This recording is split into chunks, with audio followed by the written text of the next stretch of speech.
Hey everybody, how you doing? Hope everybody is safe and healthy. I want to spend today talking a little bit about proofreading, and then once today is done, we have next week and the final exam day, and then that's it. Okay, so let's get on with it. Proofreading is the final part of revision.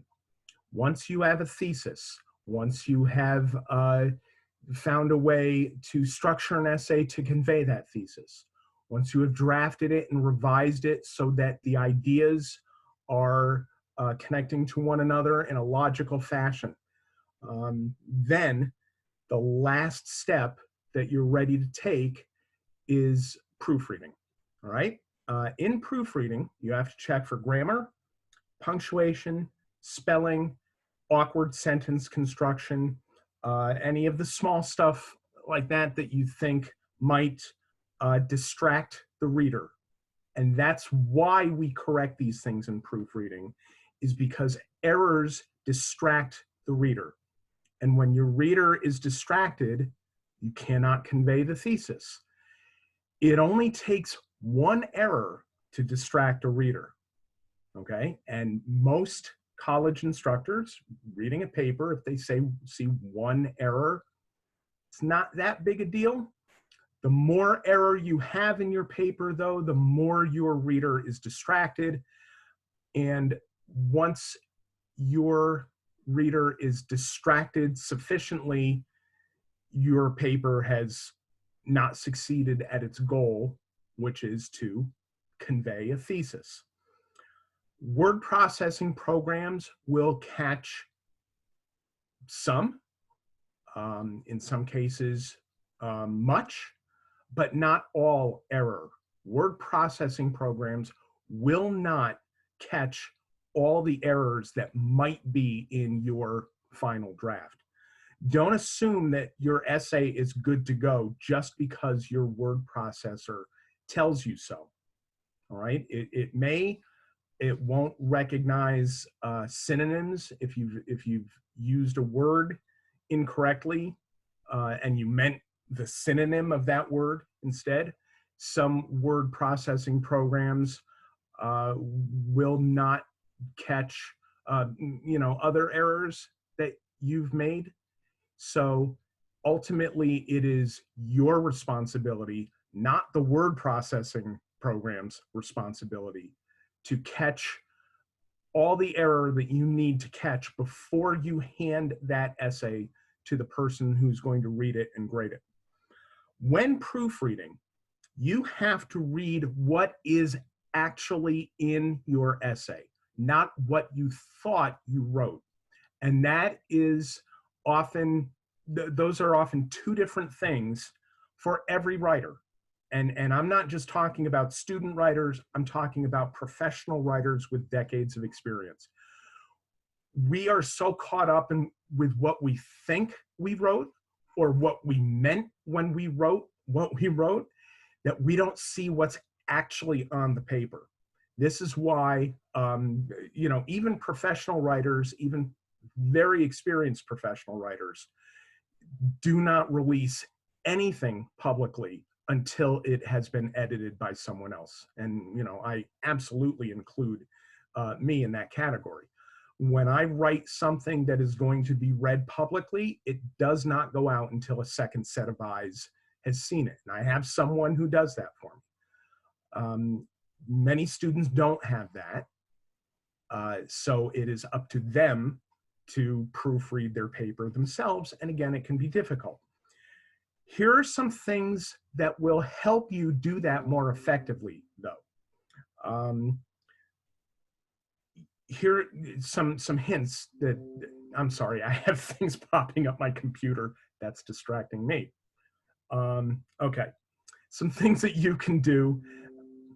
Oh my God, my computer is really annoying me. Okay, some things that you can do that will help you more effectively proofread your essay.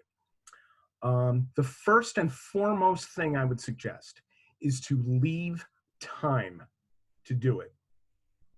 Many students are in the habit of waiting until the last minute to write their papers.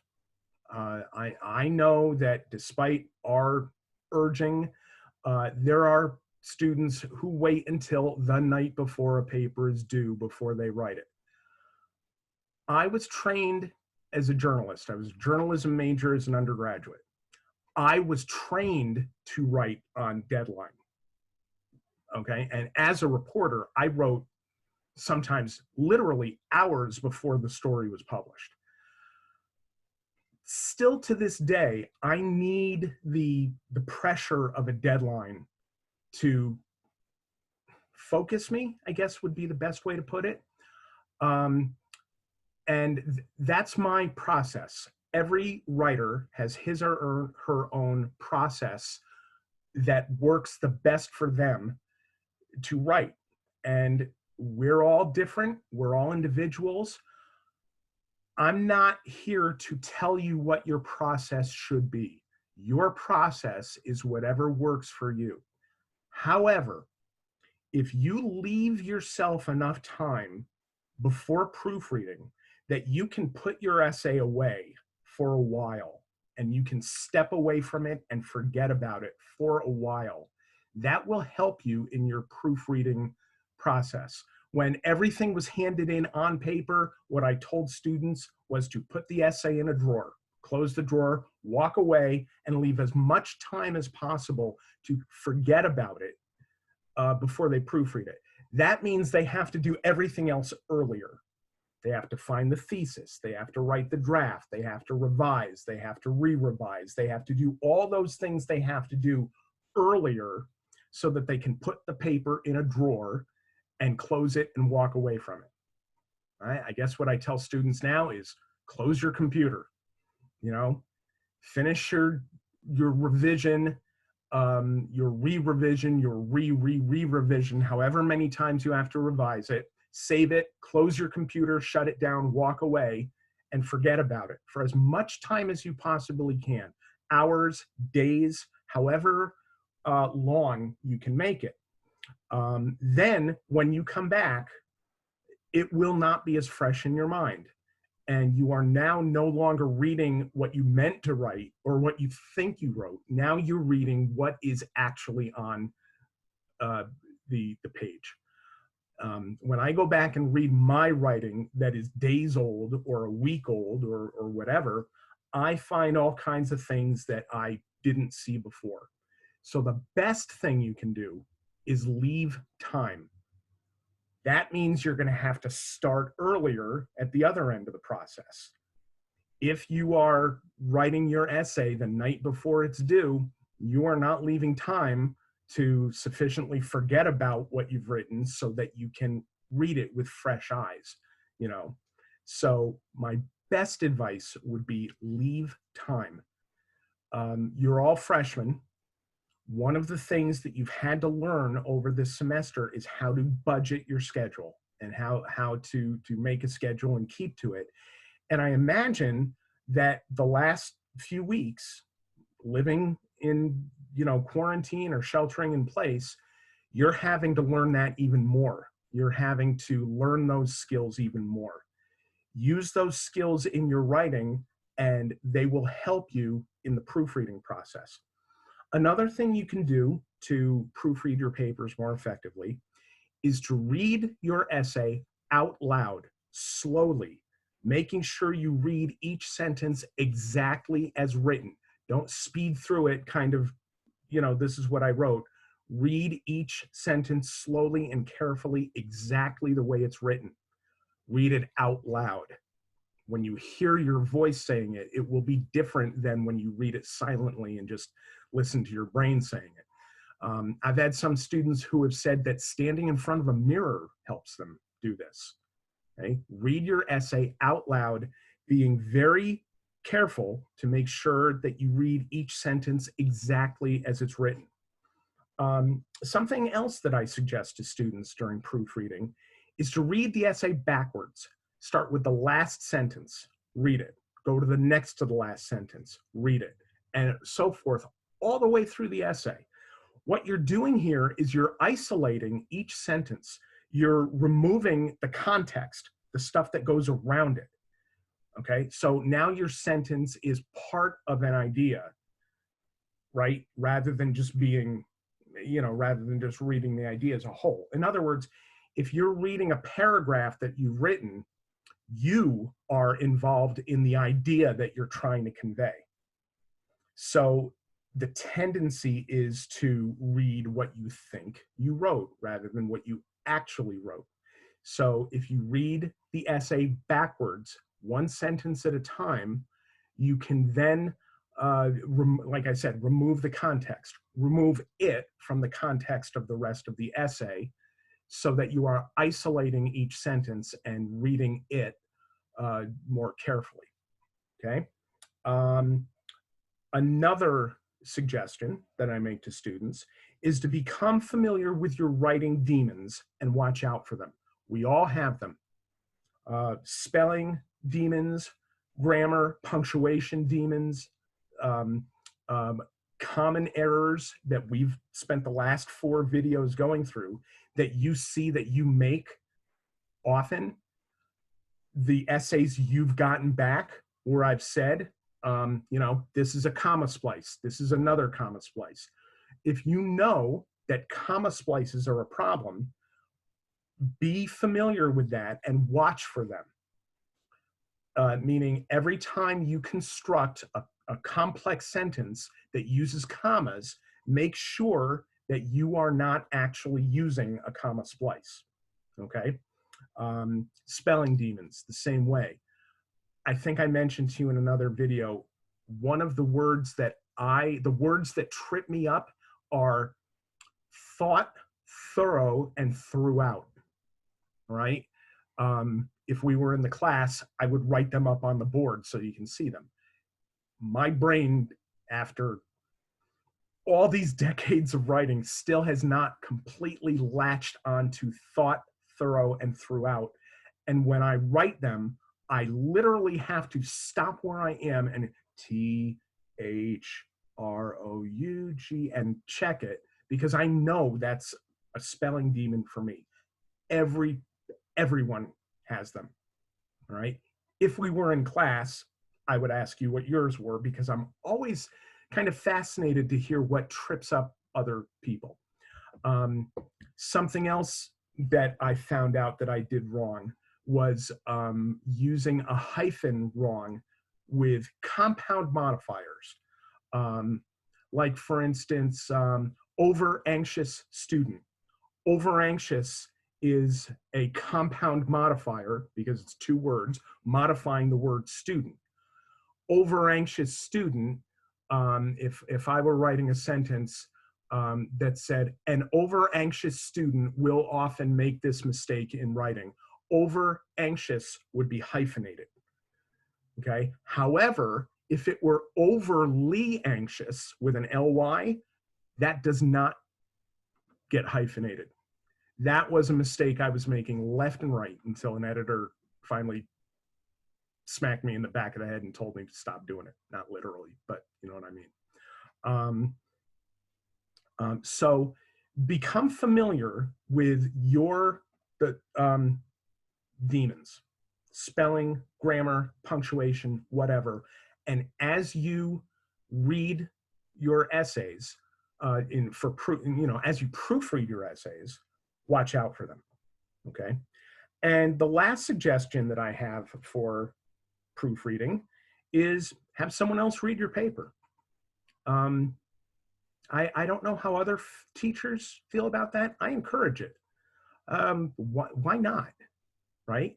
I mean, it would be hypocritical of me as a teacher to tell you not to take advantage of having someone else read it, when I myself, as a writer, as I just told you, do not publicly release my writing without someone else reading it. So absolutely, have someone else read it if you don't already have someone else.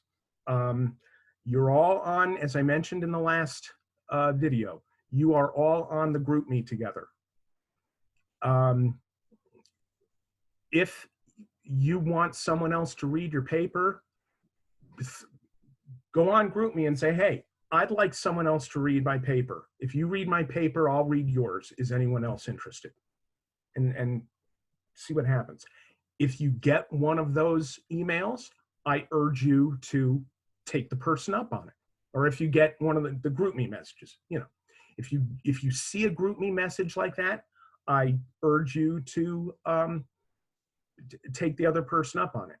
If you already know someone from class, if you have a friend in class, or if somebody is in class that you've become acquainted with or friendly with, drop them a line and say, hey, you know, could you read my essay? I'll read yours too. All right. We all in this class want to help each other become better writers. You guys teach me how to be a better writer all the time, honestly. One of the reasons I love to do this is because it makes me a better writer, which is very important to me. So I encourage you all to do that. Yeah, so that's proofreading in a nutshell. I mean, if we were in the room together, we'd be able to discuss this in more depth, but those are some ways that will help you proofread your essay. All right. Your attendance question for today, and I think this is something we actually mentioned in class months ago. I don't expect you to remember it, but it will be painfully easy for you to look up. I would like you to tell me, give me the names of the 4 members of the Beatles, the greatest recording group in the history of recording music. Don't at me if I'm saying that correctly, all right? Because they are, period. If we work together, I could argue it with you and I'd win. But you don't have to do that. You don't have to argue with me. You don't even have to agree with me. It's okay. You can have your own opinion. That's fine.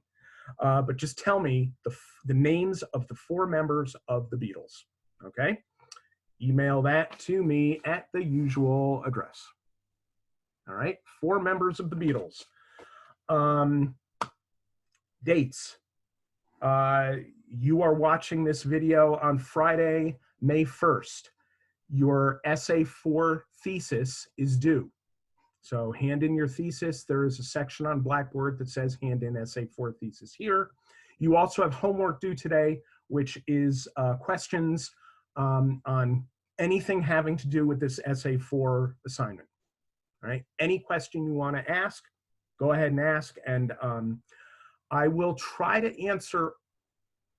It's hard for me to say because I haven't seen your questions yet. I am going to try to answer all of them on Monday. I will try to speed run all of your questions on Monday because on, let's not get to Wednesday yet. Okay, so your questions are due today along with your thesis. Monday, May 4th, this Monday, is the last day that I will accept re-revisions of Essay 1.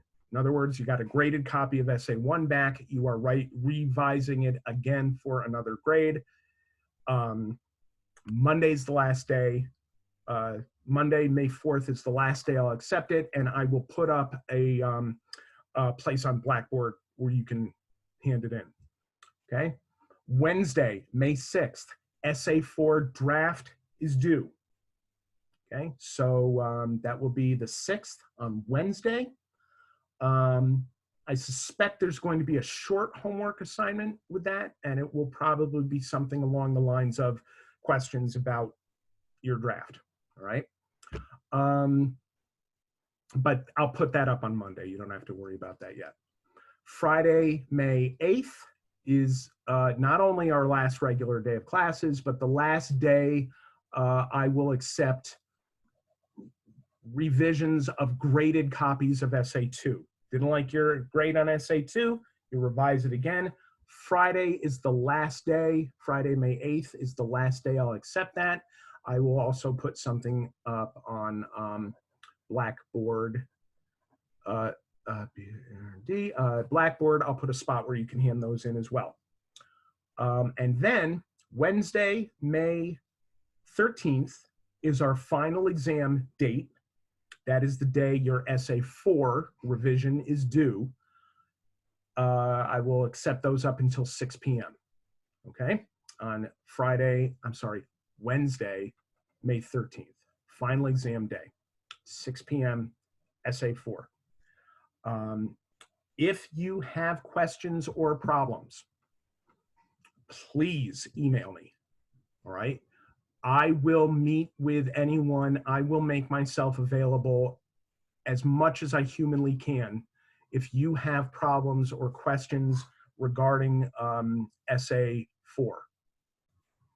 So problems or questions on essay 4, email me there. If I cannot answer your question by email, we will set up a time to get together to talk, all right? We're almost done. This has been an extremely challenging semester, believe me, for everyone. I know how hard it's been on the freshmen. I know how hard it's been on all the senior students. The seniors, I mean, it's been terribly hard on them. It's been hard on your families. I know it's been hard on the university as a whole. There are people working, just really working their tails off, trying to finish this semester, trying to make plans for next semester. I will tell you, I am really impressed by the efforts of the students and the efforts of the university, the faculty, the administration, up to and including President Joe, who I got a video message. I mean, I didn't get it personally, but I mean, the instructors did and administration did, about all the work that's being done to try and decide what and how to do about, you know, everything going forward, when so much is still not known about what our lives are going to be like even in a month, you know. So everybody's working very hard for you. We really, I'm very impressed by how much the university has your best interests at heart.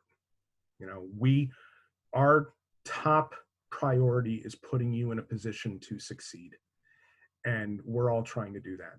So for my part, again, I will do whatever I possibly can for you, for essay 4, for the other essays, for the class, for your writing ability in general. If you have questions or problems, please reach out. I will be happy to discuss them with you. All right? Okay, that is it. I will see you again on Monday. Have a great weekend, and as always, please stay safe and healthy. All right, take care. Bye-bye.